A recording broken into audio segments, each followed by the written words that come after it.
আজি বিশ্ব হৃদয় দিৱস। অসমৰ আগশাৰীৰ বেচৰকাৰী সংস্থা দি হাৰ্ট হৃদয়ৰ গোষ্ঠীৰ উদ্যোগত ৰূপসী উচ্চ মাধ্যমিক বিদ্যালয় পালন কৰা হয়।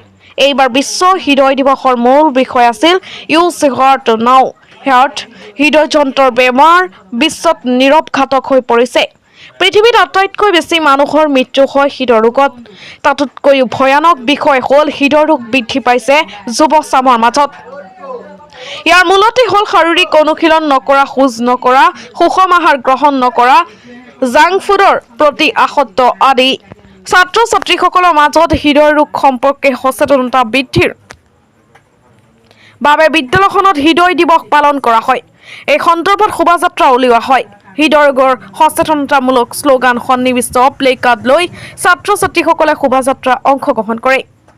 আজি বিশ্ব হৃদ দিৱস 29 ছেপ্টেম্বৰত প্ৰত্যেক বছৰে বিশ্ব হৃদ দিৱস পালন কৰা হয়। কাৰণ আমি হৃদৰোগ প্ৰতিৰোধ কৰাৰ কাৰণে হাৰ্ট নামৰ সংগঠনটোৱে আমি প্ৰত্যেক বছৰে এনেকৈ পালন কৰি আহিছোঁ।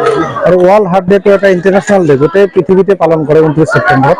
সেইকাৰণে আমি 29 ছেপ্টেম্বৰত অলপ সজাগতামূলক অনুষ্ঠান পাতোঁ, যেনেকৈ ৰেলী কৰা, চাইকেল ৰেলী যোৱা বছৰো কৰিছিলোঁ, আগৰবাৰ ৱাকাথন, কিছুমান জেগাত আমি খেল কম্পিটিশ্যন যেনেকৈ ফুটবল, ক্ৰিকেট এইবোৰ পাতোঁ, যাতে মানুহক সজাগ কৰাৰ কাৰণে যে আমি যদি খোজকাঢ়োঁ ডেইলি অন্ততঃ 30 মিনিটৰ পৰা 45 মিনিট যদি আমি সদায় খোজকাঢ়িব পাৰোঁ অলপ স্পীডত, তেতিয়াহে আমাৰ হৃদযন্ত্ৰ সুস্থ থাকিব। আৰু হৃদযন্ত্ৰ সুস্থ থাকিলে মানুহজন সুস্থ থাকিব।